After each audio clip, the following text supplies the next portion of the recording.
ಗಾದೆಗಳು ವೇದಗಳಿಗೆ ಸಮ, ವೇದ ಸುಳ್ಳಾದರೂ ಗಾದೆ ಸುಳ್ಳಾಗದು ಎಂಬುದು ಹಿರಿಯರ ಮಾತು. ಏಕಾಂತ ಹೋಗಿ ಲೋಕಾಂತವಾಯಿತು.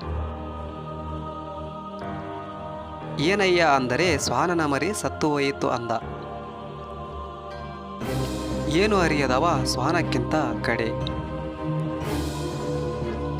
ದಡ್ಡರಲ್ಲಿ ದಡ್ಡನಾಗಬಾರದು. ಒಣಗಿದ ಕಾಡಿಗೆ ಕಿಚ್ಚು ಬಿದ್ದ ಹಾಗೆ. ಒಪ್ಪಿಲ್ಲದ ಮಾತು, ತುಪ್ಪವಿಲ್ಲದ ಊಟ. ಒಬ್ಬರಿಗೆ ಇಬ್ಬರು ಲೇಸು, ಹಬ್ಬಕ್ಕಿಂತ ಮದುವೆ ಲೇಸು. ಒರಟಿನಿಂದ ಹರಟೆ ಉಂಟಾಗುವುದು. ಹೊರಳಲ್ಲಿ ಕೂತರೆ ಒನಕೆ ಪೆಟ್ಟು ತಪ್ಪದೆ. ಒಲ್ಲದ ಗಂಡನಿಗೆ ಮೊಸರಲ್ಲಿ ಕಲ್ಲು. ಒಲೆದರೆ ನಾರಿ, ಮುನಿದರೆ ಎಮ್ಮಾರಿ ಅಥವಾ ಮಾರಿ. ಒಂಟೆಗೆ ಸೊಂಟವೇನು, ಕುತ್ತಿಗೆ ಏನು. ಕಚ್ಚೋ ನಾಯಿ ಬೊಗಳೋದಿಲ್ಲ, ಬೊಗಳೋ ನಾಯಿ ಕಚ್ಚೋದಿಲ್ಲ. ಕಜ್ಜಿ ಇದ್ದವಗೆ ಲಜ್ಜೆ ಇಲ್ಲ, ಅಜ್ಜಿ ಇದ್ದವಗೆ ಯೋಚನೆ ಇಲ್ಲ. ಕಡುಕೋಪ ಬಂದಾಗ ತಡ್ಕೊಂಡವನೇ ಜಾಣ. ಕಡ್ಲೆ ಇದ್ದವರಿಗೆ ಹಲ್ಲಿಲ್ಲ, ಹಲ್ಲಿದ್ದವರಿಗೆ ಕಡ್ಲೆ ಇಲ್ಲ. ಕತ್ತೆ ಬಾಯಲ್ಲಿದ್ದ ತುಪ್ಪ ನೆಕ್ಕಿ ನಾಲಿಗೆ ಸೀಳಿಕೊಂಡ. ಕತ್ತೆಗೆ ಕುದುರೆ ಸೋದರ ಮಾವನೇ. ಕತ್ತೆ ಮೇಲೆ ಅತ್ತೆ ಏರಿದರೆ ಕೊಡೆ ಹಿಡಿಯಲಿಕ್ಕೆ ಮಾವ ಬರಬೇಕು. ಕತೆಗೊಂದು ಕಾಲುಂಟೆ.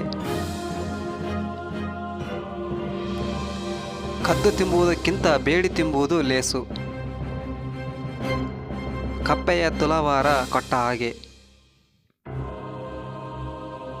ಕಪ್ಪೆ ಕೂಗಿ ಮಳೆ ಬರಿಸಿದಂತೆ. ಕಬ್ಬಿನ ಮೇಲೆ ಜೇನು ಇಕ್ಕಿದಂತೆ. ಕರಡಿಗೆ ಕೂದಲು ಯಾವುದು, ರೋಮ ಯಾವುದು. ಕರೆದು ಹೆಣ್ಣು ಕೊಟ್ಟರೆ ಮಲ್ರೋಗ ಹಿಡಿತಂತೆ. ಕರಳು ಒಂದಾದರೇನು, ಮರುಳು ಒಂದೋ. ಕಲ್ಲಾದರೇನು, ಗುಂಡಾದರೇನು, ತಲೆ ಒಡೆಯಲಿಕ್ಕೆ. ಕೈ ಕೆಸರಾದರೆ ಬಾಯಿ ಮೊಸರು. ಕಲ್ಲು ಕರಗಿ ಪಾತ್ರೆ ಅದ ಹಾಗೆ. ಕವಿ ಕಂಡಷ್ಟು ರವಿ ಕಾಣ. ಕಳ್ಳಗೆ ಕಡುನಾಲಿಗೆ, ಆದರಗಿತ್ತಿಗೆ ಹಲವು ನಾಲಿಗೆ. ಕಳ್ಳರು ಕೂಡಿ ಸಂತೆ ಕಟ್ಟಿದ ಹಾಗೆ. ಕಳ್ಳನ ಹೆಜ್ಜೆ ಕಳ್ಳನೇ ಬಲ್ಲ. ಕಳ್ಳನ ನಂಬಿದರೂ ಕುಳ್ಳನ ನಂಬಬಾರದು. ಕಳ್ಳತನ ಎಂಬ ಕಾಮಧೇನು ಇರುವಾಗ ಬೇಡಿ ತಿಂಬುವುದು ಬಂಡ ಜನ್ಮ ಯಾಕೆ. ಕಾಸಿದ್ದರೆ ಕೈಲಾಸ.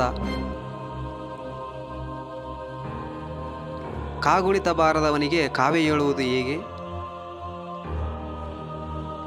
ಕಾಗೆ ಕೋಗಿಲೆ ಆಗಿದ್ದರೂ ರಾಗದಲ್ಲಿ ಭೇದವಿಲ್ಲವೇ. ಕಾಗೆ ಕರೆದರೆ ಕೋಗಿಲೆ ಆದೀತೆ. ಕಾಡಿನಲ್ಲಿ ತಿರುಗಿ ಕಟ್ಟಿಗೆ ಇಲ್ಲ ಅಂದ ಹಾಗೆ. ಕಾದ ಹಾಲು ಕೈ ಆದೀತೆ. ಕಾರ್ಯ ಬಂದರೆ ಕತ್ತೆ ಕಾಲು ಹಿಡಿಯಬೇಕು. ಕಾರಣವಿಲ್ಲದ ಕಾರ್ಯವಿಲ್ಲ, ಮರಣವಿಲ್ಲದ ಮಾಟವಿಲ್ಲ. ಕಾಶಿಗೆ ಹೋಗಿ ತಂಗಿದರೂ ಕಾಶಿನ ಆಸೆ ಬಿಡಲಿಲ್ಲ. ಕಾಸಿದ್ದರೆ ಕೈಲಾಸ. ಕಾಸು ಬಿಟ್ಟವ ದೇಶ ಬಿಟ್ಟನು. ಕಿಚ್ಚು ನುಂಗುವವ ನುಚ್ಚು ಬಿಟ್ಟನೆ. ಎಲ್ಲರಿಗೂ ಹೃದಯಪೂರ್ವಕ ಧನ್ಯವಾದಗಳು.